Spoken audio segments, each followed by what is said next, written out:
Hello नमस्कार। मु आज किसी गोटे प्रश्न नहीं कि आपण मान पाख आसी जोटा कि मो मन रे सेटा आघात आसी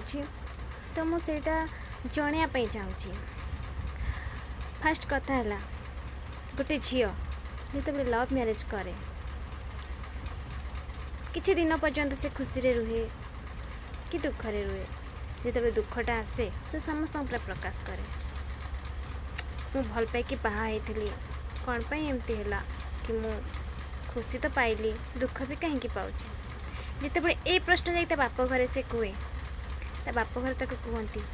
आम कथा माने कि तू तो बाहा हेलुनी आम जो ठीक करूँ तू तो से बाहा अलग जगह बाहा गलु एबे तू तो कथा बुझ ठीक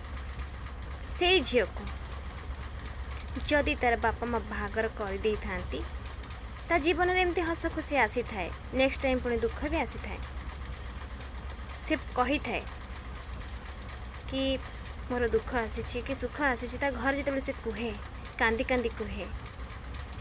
मु बहुत कष्ट अच्छी कहीं एमती कल बापा सेते ता घर लोक ताको उत्तर दियंती मारे सुख परे दुख दुख परे सुख तू भाविने एटा तो कपाळर लिखन तो भाग्यर कथा यही हूँ झील मानकर लाइफ जदि निज इच्छा बाहा होता ता भी दुख बापा माँ कथार बाहा थाए ता भी दुख किंतु फरक एतिकी बापा माँ कथार बाहा झील मानकर भाग्य खराब बोली से माने कही था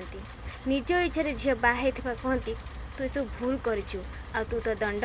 तू निजे भोग। थैंक यू धन्यवाद।